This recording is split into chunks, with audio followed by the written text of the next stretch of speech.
Hello दोस्तों, तो जैसा कि पिछले एपिसोड में हमने देखा कि ज़ावियन ने ये फैमिली के एल्डर से वादा कर लिया था कि वो ये फैमिली को रिप्रेजेंट करेगा। जो बात जानकर तो काउ फैमिली का काउडन यहाँ ज़ावियन का मजाक उड़ाना शुरू कर देता है क्योंकि वो जिनलैन से शादी करना चाहता था, जिसके लिए वो ज़ावियन को एक फ्लेम फाइट के लिए चैलेंज कर चुका। अगर वो इस फाइट को जीत जाता है तो उसकी जिनलैन से शादी हो जाएगी, और अगर वो फाइट हार गया तो वो आज के बाद इस जिनलैन से शादी की बात कभी नहीं करेगा। फिर दूसरी तरफ ज़ावियन के साथ फ्लेम फाइट करना यही तो सबसे बड़ी बेवकूफी थी। इसी वजह से हम देखते हैं कि काउडन वहां पर बुरी तरीके से हार गया। यहाँ ज़ावियन ने काउ फैमिली को तो ऑलरेडी ऑफेंड कर लिया था, जबकि एक असेसमेंट के दौरान बाई फैमिली काफी ज्यादा उछल रही थी, इसलिए ज़ावियन उनकी भी एक बुढ़ाऊ को पीटते हुए उनको भी अपना दुश्मन बना लेता है। जिस बात से वैसे तो ज़ावियन को कोई खास फर्क नहीं पड़ता।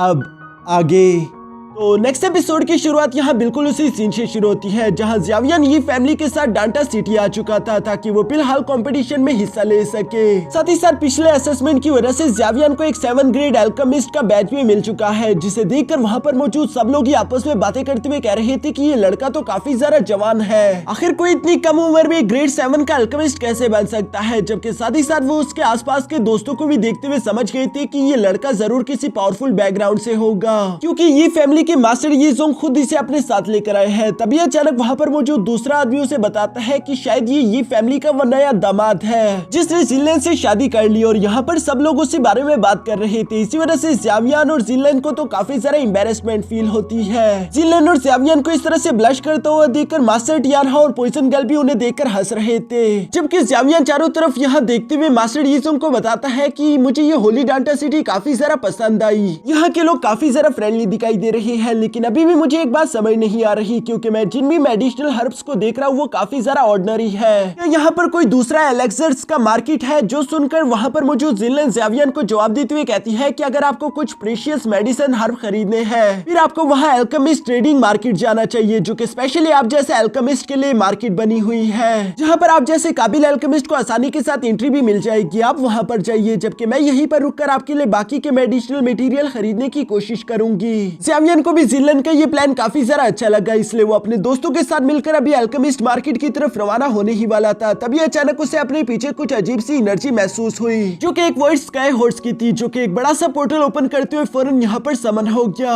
वहाँ पर मौजूद सब लोग इस वर्ड स्काई हॉर्स को देखकर काफी ज्यादा सरप्राइज थे। दूसरी तरफ मास्टर यीज़ोंग समझ गया कि ये कैरिज तो डैन फैमिली की लग रही है। लगता है कि फिलहाल कंपटीशन में उन लोगों के जो सक्सेसर हिस्सा लेने वाले हैं वही यहाँ पर आए होंगे। जो सुनकर तो ज़ावियन भी फौरन अपनी सोल आइज का इस्तेमाल करते उस कैरिज के अंदर देखने की कोशिश करता है, लेकिन वहाँ पर एक तरह का बैरियर लगा हुआ था जिसकी वजह से ज़ावियन अंदर नहीं देख सकता। इसीलिए वो मास्टर यीज़ोंग से सवाल करते हुए पूछता है कि क्या डैन फैमिली में ऐसा कोई ज्यादा पावरफुल है जो कि काउ फैमिली की काउ यिंग को भी पीछे छोड़ दे, या फिर एटलीस्ट उसका मुकाबला ही कर सके। ये सुनकर मास्टर यीज़ोंग जवाब देते हुए कहता है कि हम लोग नहीं जानते, क्योंकि डैन फैमिली अपने आप को बहुत ही ज्यादा लो प्रोफाइल पर रखती है। वो किसी को भी नहीं बताती कि उनकी रियल स्ट्रेंथ क्या है, तो हो सकता है कि उनके पास कोई ना कोई पावरफुल वॉरियर हो। ज़ावियन भी मास्टर यीज़ोंग की ये सारी बातें सुनकर एल्केमिस्ट मार्केट की तरफ रवाना हो गया। इसके बाद हम लोगों को डैन फैमिली के उस कैरेज के अंदर का सीन दिखाया जाता है, जहाँ पर एक लड़की जिसका नाम डैन चैन था, वो अपने एक और फैमिली मेंबर डैन जुआन के साथ यहाँ पर आई हुई थी, जो दोनों ही ज़ावियन को देख लेते हैं। इसलिए यहाँ पर डैन जुआन कहता है कि कितनी हैरानगी की बात है, एक लेवल 7 का एल्केमिस्ट, ये फैमिली ने तो काफी ज्यादा तरक्की कर ली। जबकि साथ ही साथ वो यहाँ पर डैन चैन से सवाल करते हुए कहता है कि क्या हुआ, क्या तुम नर्वस हो? जिस पर मिस चैन जवाब देते हुए कहती है कि नहीं, ऐसी कोई बात नहीं। डाउजुआन उसे समझाते हुए कहता है कि एक ग्रेड 7 का एल्केमिस्ट तो तुम्हारे लिए कुछ भी नहीं। असल में तुम्हें जिस लड़की की फिक्र करनी चाहिए वो काउ फैमिली की काउ यिंग है, जिसे द विच के नाम से भी जाना जाता है। लेकिन इतनी ज्यादा नर्वस होने की भी तुम्हें कोई जरूरत नहीं, क्योंकि ऑलरेडी तुमने काफी ज्यादा अच्छी प्रिपरेशन करी। मुझे नहीं लगता कि तुम्हें कोई भी हरा पाएगा।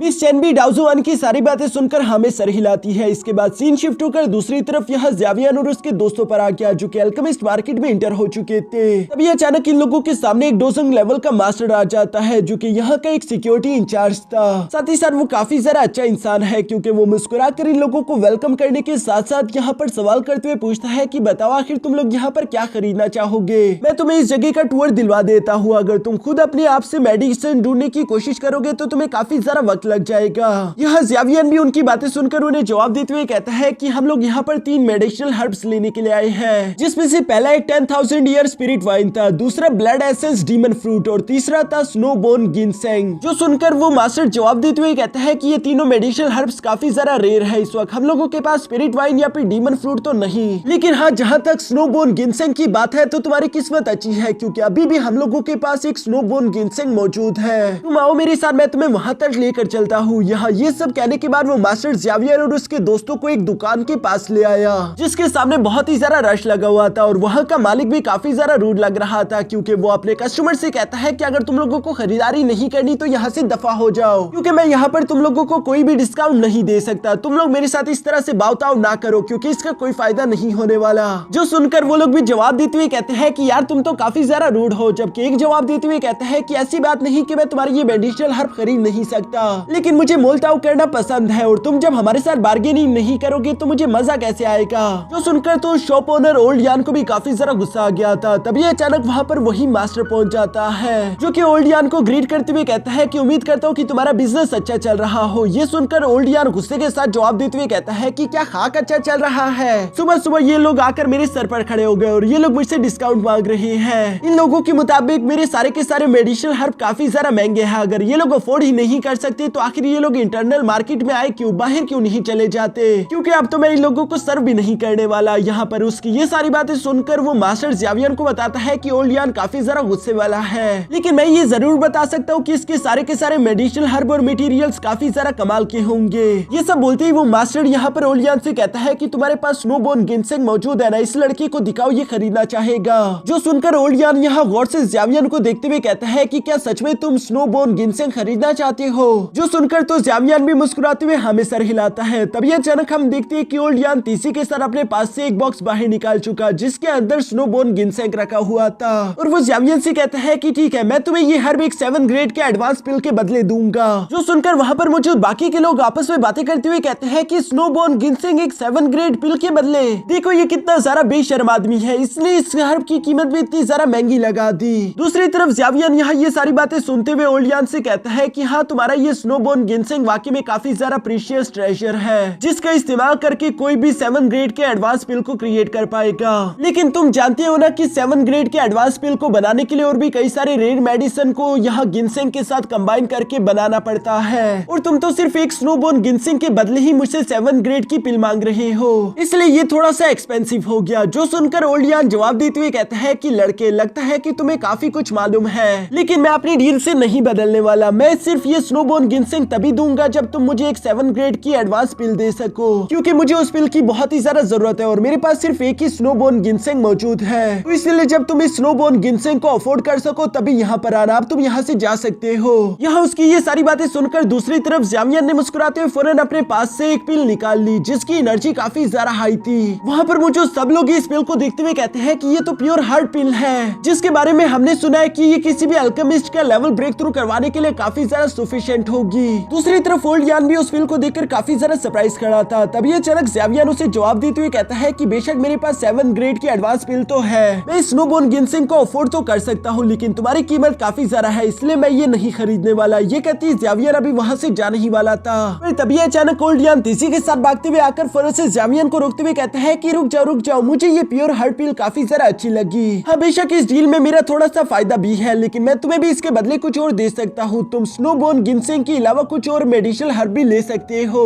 जो सुनकर ज़ावियर भी जवाब देते हुए कहता है कि ठीक है, मैं तुम्हें ये प्योर हार्ट पिल दे दूंगा, लेकिन इसके बदले मुझे 10,000 year spirit wine, blood essence, demon fruit और स्नोबोन गिनसेंग चाहिए। अगर तुम मुझे ये 3 मेडिसिनल हर्ब दे सकते हो तो हम लोग आपस में डील कर लेंगे, अगर ऐसा नहीं है तो तुम बाकी के कस्टमर्स को डील करो, क्योंकि मुझे तुम्हारे साथ डील नहीं करनी। जो कहने के बाद ज़ावियर अभी वहाँ से पलट कर जाने ही वाला था, लेकिन तभी अचानक ओल्ड यान दोबारा से ज़ावियर को रोकते हुए कहता है कि अरे यार, इस वक्त मेरे पास सिर्फ एक स्नोबोन गिनसेंग मौजूद है, लेकिन इसके अलावा मेरे स्टॉल पर और भी कई सारी कीमती आइटम्स हैं। मैं तुम्हें बाकी के 2 मेडिसिनल हर्ब्स तो लाकर नहीं दे सकता, लेकिन अगर इन आइटम्स में से तुम्हें कुछ पसंद आ जाए तो मैं स्नोबोन गिनसेंग के साथ साथ तुम्हें वो मटेरियल भी दे दूंगा। प्लीज मेरी बात सुनने के लिए तैयार हो जाओ, मुझे किसी हाल में भी वो प्योर हार्ट पिल चाहिए, मैं इसके बदले तुम्हें कुछ भी देने के लिए तैयार हूँ। यह ज़ावियर उसकी सारी बातें सुनकर आखिरकार उसके स्टॉल पर एक नजर दौड़ाता है, जहाँ उसे तो कुछ भी काम का नहीं लग रहा था। लेकिन तभी अचानक पीछे से मास्टर डियान हाउस ज़ावियर को टेलीपैथी के थ्रू बताता है कि ज़ावियर उसकी ऑफर एक्सेप्ट कर लो, क्योंकि उसके स्टॉल पर पड़ा हुआ वो ब्रॉन्ज पीस काफी ज्यादा काम का है, क्योंकि उस ब्रॉन्ज पीस पर बने हुए मार्क्स मैं पहले भी कहीं पर देख चुका हूँ। ज़ावियर भी मास्टर मास्टर यानहाओ की बात मानते हुए आखिरकार इस डील के लिए एग्री हो गया।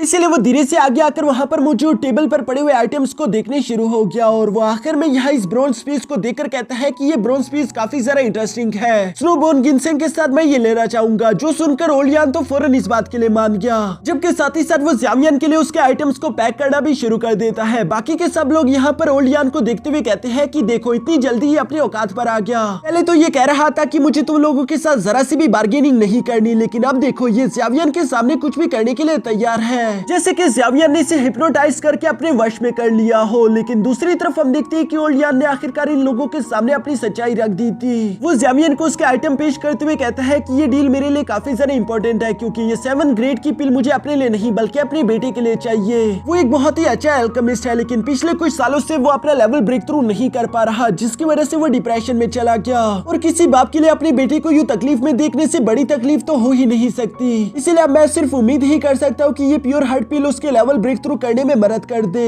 यहाँ ओलियान की ये सारी बातें सुनकर तो ज़्यावियन को अपने फादर की याद आ गई थी। जब वो खुद ट्रैश बन चुका था तो कैसे उसके फादर उसके लिए कितना सारा परेशान हुआ करते थे। उन्होंने हर तरह के ऑक्शन हाउस से कई तरह की मेडिसिन खरीद कर ज़्यावियन की मदद करने की कोशिश करी, और यहाँ यही सारी मेमोरीज की वजह से ज़्यावियन का दिल पिघल गया। वो प्योर हार्ट पिल के साथ और भी कुछ मेडिसिनल पिल्स बंद करते हुए यहाँ उस शॉपकीपर के हवाले कर चुका, जहाँ वो मुस्कुराकर ओलियान से कहता है कि यकीनन इसकी वजह से तुम्हारे बेटे की कंडीशन पहले से ठीक हो जाएगी। दूसरी तरफ ओलियान भी ज़्यावियन का ये बर्ताव देखकर काफी ज्यादा सरप्राइज था, क्योंकि आज तक किसी ने भी कोई कीमती चीज ऐसे किसी को फ्री में नहीं दी। वो सच में काफी ज्यादा हैरान है, इसलिए वो इन पिल्स को एक्सेप्ट करते हुए ज़्यावियन से कहता है कि मैं तुम्हारा जितना शुक्रिया अदा करूँ वो सब कम होगा। दूसरी तरफ हम देखते हैं कि ज़्यावियन को भी ये ट्रेड करके काफी ज्यादा खुशी हुई। इसके बाद वो अपने आइटम को अभी पिक करने ही वाला था कि तभी अचानक एक ब्लेड फैन तेजी के साथ आते हुए यहाँ ज़्यावियन के सामने आ गया, जिसे देखकर ओलियान तो घबरा जाता है। लेकिन ज़्यावियन देखता है कि आखिर इसे थ्रो करने वाला इंसान कौन है, जो कि हम देखते हैं कि एक बिगड़ेल अमीर लड़का था जिसका नाम जियान चेन है। वो धीरे धीरे आगे की तरफ बढ़ते हुए कहता है कि मैं भी इस ब्रॉन्ज पीस में काफी ज्यादा इंटरेस्टेड हूँ, इसलिए ये मैं लेना चाहता हूँ, क्या तुम ये बेचना चाहोगे? जो सुनकर ज़्यावियन उसे जवाब देते हुए कहता है कि नहीं, और ये कहते ज़्यावियन अभी अपना ब्रॉन्ज पीस उठाने ही वाला था, तभी अचानक जियान चेन तेजी के साथ आगे की तरफ बढ़ चला,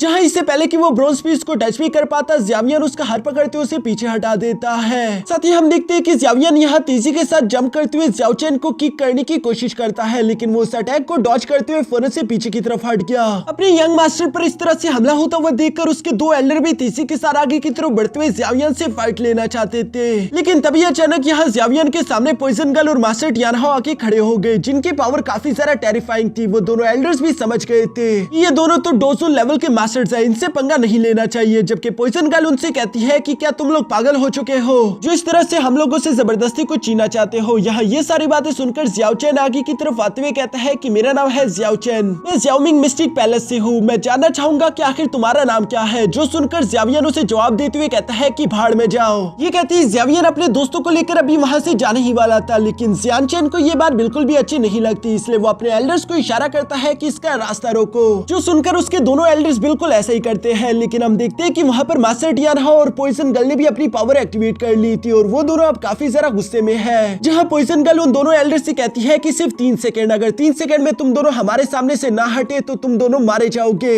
यहाँ उसका बस ये कहना ही था कि तभी अचानक वो दोनों एल्डर्स घबराकर पीछे हट गए। दूसरी तरफ ज़्यावियन भी यहाँ ज़ियान चेन की तरफ देखते हुए कहता है कि तुमने अगर दोबारा मुझे गुस्सा दिलाने की कोशिश की तो याद रखना तुम इस फील्ड डोमेन से जिंदा नहीं निकल पाओगे। ये कहते हुए ज़्यावियन अपने दोस्तों को लेकर वहाँ से चला गया, जबकि ज़्यावियन के जाने के बाद ज़ियान चेन अपने मन में कह रहा था कि ये पहला इंसान है जिसने इतने सालों में मुझे धमकाने की हिम्मत करी। काफी जरा इंटरेस्टिंग है, जरा पता लगाओ कि आखिर इस लड़के का बैकग्राउंड क्या है। इसके बाद दूसरी तरफ सीन शिफ्ट होकर यहाँ ज़्यावियन और उसके दोस्तों पर आ गया था, जहाँ ज़्यावियन देखता है कि मास्टर यीज़ोंग काफी जरा खामोश है, इसलिए वो उनसे सवाल करते हुए कहते हैं कि क्या हुआ। जो सुनकर मास्टर यीज़ोंग जवाब देते हुए कहते हैं कि हाँ तुमने बिल्कुल सही कहा, ज़ुआनमिंग मिस्टिक पैलेस काफी जरा ताकतवर है, और जैसा कि हम देख पा रहे थे कि उस लड़के के साथ कैसे 2 गार्ड्स भी थे, इसलिए मुझे लगता है कि जरूर उसका रैंक भी काफी जरा हाई होगा। हमने उस लड़के को ऑफेंड तो कर दिया, लेकिन मुझे नहीं लगता कि ये मसला इतनी जल्दी खत्म होगा। जो सुनकर ज़्यावियन मास्टर यीज़ोंग को जवाब देते हुए कहता है कि आप फिक्र मत करो, मैं कोई ना कोई रास्ता ढूंढकर इस मसले को हल कर ही लूंगा, आप जरा परेशान ना हो। अभी अचानक सामने से जिनलिन भी भागते हुए फौरन से ज़्यावियन के पास आ चुकी थी, जो कि ज़्यावियन को बताती है कि मुझे डीमन फ्रूट तो मिल चुका, लेकिन अभी तक मुझे स्पिरिट वेन या फिर स्नोबोर्न गिनसेंग नहीं मिल पाया, क्योंकि वो दोनों मेडिसिन काफी जरा रेयर है। जो सुनकर ज़्यावियन जिनलिन का शुक्रिया अदा करते हुए उस डीमन फ्रूट को अपने पास रख चुका। साथ ही सर वो अपने मन में कहता है कि अब मुझे सिर्फ 10th 3000 year green spirit when चाहिए होगा।